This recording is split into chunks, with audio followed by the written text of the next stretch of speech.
عمران خان کا کہنا ہے کہ ملک کرپشن کی وجہ سے تباہ ہوتے ہیں اور یہاں چوروں پر پھول پھینکے جاتے ہیں۔ ایک چور ملک سے بھاگ گیا، صحافی کہتے ہیں تقریر کرنے دو۔ مزید بولے فحاشی کی وجہ سے فیملی سسٹم تباہ ہو گیا۔ ہمارے معاشرے میں ماں باپ کی عزت نہیں رہ گئی۔ جس قوم کا کردار بڑا نہ ہو وہ قوم بڑی نہیں بن سکتی۔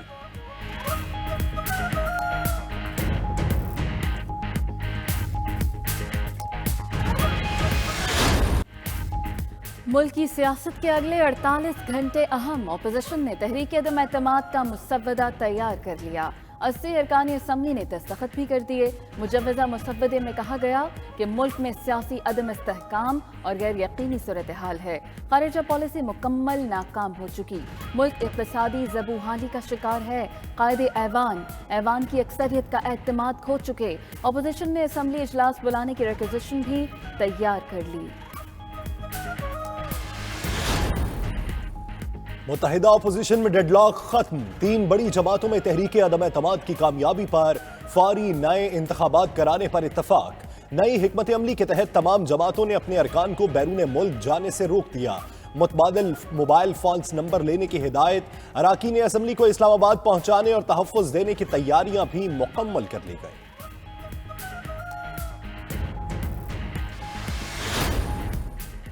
تحریک عدم اعتماد عوام کے لیے حقیقی ریلیف ثابت ہوگی۔ اپوزیشن لیڈر شہباز شریف کا بیان۔ کہتے ہیں گیس کی قیمت 16% بڑھانے سے نام نہاد ریلیف ہوا، ہوا میں تحلیل ہو چکا۔ ملکی تجارتی خسارہ 82% ہو چکا۔ گردشی قرض میں بھی 114% سے زائد اضافہ ہوا۔ خدشہ ہے کہ 10 روپے کا سیاسی ریلیف ہر شہری کو سینکڑوں روپے کا پڑے گا۔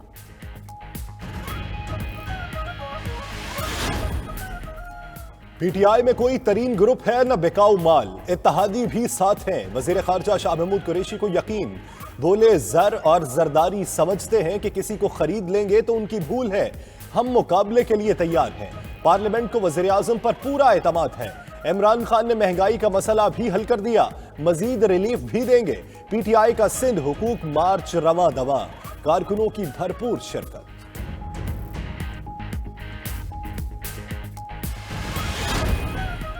عدم اعتماد کا وقت آ گیا۔ اسلام آباد پہنچ کر سلیکٹڈ کو نکال باہر کریں گے۔ چیئرمین پیپلز پارٹی بلاول بھٹو کی وفاقی حکومت پر وار۔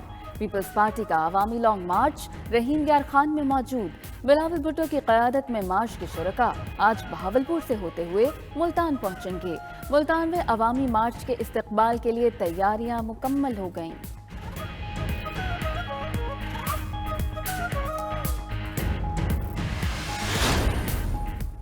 اپوزیشن کی طرف سے ممکنہ عدم اعتماد کی تحریک۔ وزیر اعلیٰ پنجاب سے ناراض اراکین کی ملاقات میں بھی معاملات طے نہ ہوئے۔ جنوبی پنجاب کے ناراض ارکان قومی اسمبلی کے نام 92 نیوز سامنے لے آیا۔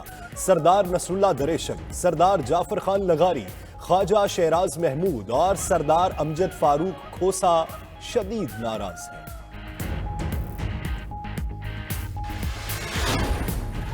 حکومت کی جانب سے الیکشن ایکٹ میں ترمیم کا آرڈیننس جاری کرنے کے بعد الیکشن کمیشن نے نئے ضابطہ اخلاق بنانے کا فیصلہ کر لیا۔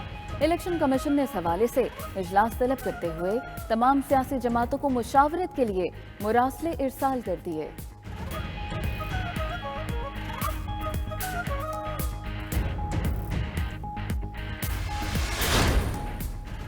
روس یوکرین جنگ کے اثرات۔ عالمی مارکیٹ میں تیل کی قیمتوں کو آگ لگ گئی۔ تاریخ میں پہلی بار کروڈ آئل $119 فی بیرل ہو گیا۔ WTI تیل کی فی بیرل قیمت بھی $116 کراس کر گئی۔ اوپیک کا تیل کی پیداوار بڑھانے سے انکار کے بعد قیمتیں مزید بڑھنے کا خدشہ۔ یورپی ممالک میں گیس کی قیمت $2226 فی 1000 کیوبک میٹر تک پہنچ گئی۔ سونا اور پلاٹینم بھی مزید مہنگا ہو گیا۔ امریکہ سمیت عالمی اسٹاک مارکیٹس میں شدید بندی۔ سرمایہ کار شیئرز کم قیمتوں پر بیچنے پر مجبور۔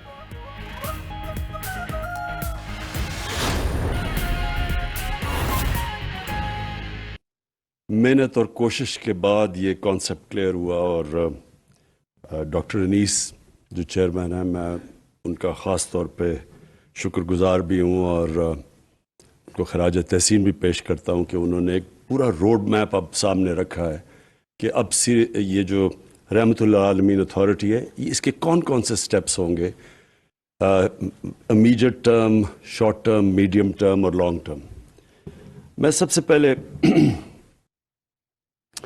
اپنی قوم کے سامنے جو بات رکھنا چاہتا ہوں کہ کیوں ضرورت پڑی اس کی. سب سے پہلے مجھے یہ احساس ہوا کہ جو ہمارے یوتھ ہیں، ہمارے جو بچے ہیں، ان کو پوری طرح سمجھ ہی نہیں ہے کہ یہ ملک بنا کیوں تھا، اور ہمارے نبی صلی اللہ علیہ وسلم ان کا پیغام کیا تھا، کیوں ان کو فالو کرنے کے لیے اللہ نے حکم دیا قرآن میں. مجھے آہستہ یہ بھی نہیں لوگوں کو پتا کہ جب وہ نماز پڑھتے ہیں تو وہ اللہ سے مانگتے کیا ہیں. اور میں اکثریت کی بات کر رہا ہوں کہ ان کو یہی نہیں پتا، جب وہ کہتے ہیں ایک ہی چیز نماز پہ مانگتے ہیں نا، کہ اللہ ان کے راستے پہ لگا جن کو تو نے نعمتیں بخشی، ان کے نہیں جو غلط راستے پہ چلے گئے. تو جن کو اللہ نے نعمتیں بخشی سب سے زیادہ وہ تو ہمارے نبی صلی اللہ علیہ وسلم تھے، باقی بھی پیغمبر تھے. تو اصل میں تو ہم سارا وقت نماز پہ ایک ہی چیز مانگ رہے ہوتے ہیں کہ ان کے راستے پہ چلو. تو ان کا راستہ کیوں اتنا ضروری ہے؟ کیا ہمیں سمجھ ہے کہ اللہ کیوں ہمیں کہتا ہے ان کے راستے پہ چلو؟ کیونکہ دنیا کی تاریخ کا کبھی کسی انسان نے وہ اچیو نہیں کیا، کبھی اس کی یعنی آپ 5% بھی اچیومنٹ نہیں جو کہ ہمارے نبی صلی اللہ علیہ وسلم نے کی، اور نہ کوئی کر سکتا ہے. یہ جب 100 گریٹسٹ مین ان کے اوپر ایک کتاب ہے، پتہ نہیں اس کا کیا نام ہے، ہارٹ یا کچھ ہے، وہ نمبر 1 پہ ان کو کیوں رکھتا ہے؟ وہ تو مسلمان نہیں ہے، لیکن وہ اچیومنٹس پہ رکھتا ہے کہ کسی انسان نے وہ چیزیں اچیو نہیں کی. تو اللہ ہمیں کیوں کہتا ہے کہ ان کے راستے پہ چلو؟ ہماری بہتری کے لیے. جب وہ کہتا ہے کہ وہ 2 راستے ہیں آپ کے سامنے، ایک اللہ کی وہ راستے جس پہ اللہ نے نعمتیں بخشی ہیں، تو وہ جو راستہ ہے وہ آسان راستہ نہیں ہے، کیونکہ نبی صلی اللہ علیہ وسلم کا آسان راستہ نہیں تھا، لیکن وہ انسان کی عظمت کا راستہ تھا. تو ہمیں مجھے احساس ہونا شروع ہوا بہت پہلے، پولیٹکس میں آنے سے بھی پہلے، کہ مجھے یہ احساس ہونا شروع ہوا کہ ہمیں کسی کو، میں نے جب کم از کم میں جب اسکول میں تھا تو میں نے جب پڑھا تو مجھے کبھی یہ چیزیں نہیں کسی نے بتائیں.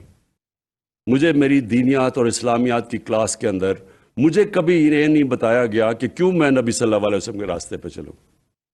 پھر مجھے یہ بھی نہیں بتایا گیا کہ وہ ریاست مدینہ، وہ کیا اس کے کیا پرنسپلز تھے کہ ایک دم وہ لوگ جن کی حیثیت ہی کوئی نہیں تھی، دیکھتے دیکھتے 2 سپر پاورز ان کے سامنے گرتی ہیں اور دنیا کی امامت کرنا شروع کر دیتے ہیں. وہ کون سے پرنسپلز تھے؟ ہمیں تو سارا وقت جو بتایا گیا تھا کہ دیکھیں جی اگر آپ نے آگے بڑھنا ہے تو وہ برطانیہ، اور میں جب اسکول میں تھا تو نہیں ہمیں آزادی ملی تھی، تو ہماری بھی ذہنی غلامی تھی کہ ان کے راستے پہ چلو. وہ دیکھو وہ جو انگریز ہے، جو ان کا سسٹم ہے، جو ویسٹ منسٹر ڈیموکریسی ہے، اس کے راستے پہ چلو اگر اوپر جانا ہے. ہمیں پڑھایا کچھ جاتا تھا، لیکن اصل میں ہمیں یہ کہا جاتا تھا کہ اصل میں انسان اوپر جا ہی نہیں سکتا جب تک ان کے راستے پہ نہ چلو جنہوں نے آپ کے اوپر حکومت کی تھی. اور یہ سب سے بڑا مسئلہ ہے کہ ہمارے میں ایک ڈسکنیکٹ ہے. ہماری ہم جب دین کی اپنے بچوں کو تعلیم دیتے ہیں، ہم ان کو یہ بتا ہی نہیں سکتے کہ کیا وجہ ہے کہ آپ کو یہ جو ہم آپ کو پڑھاتے ہیں کہ ان کے راستے پہ کیوں چلو.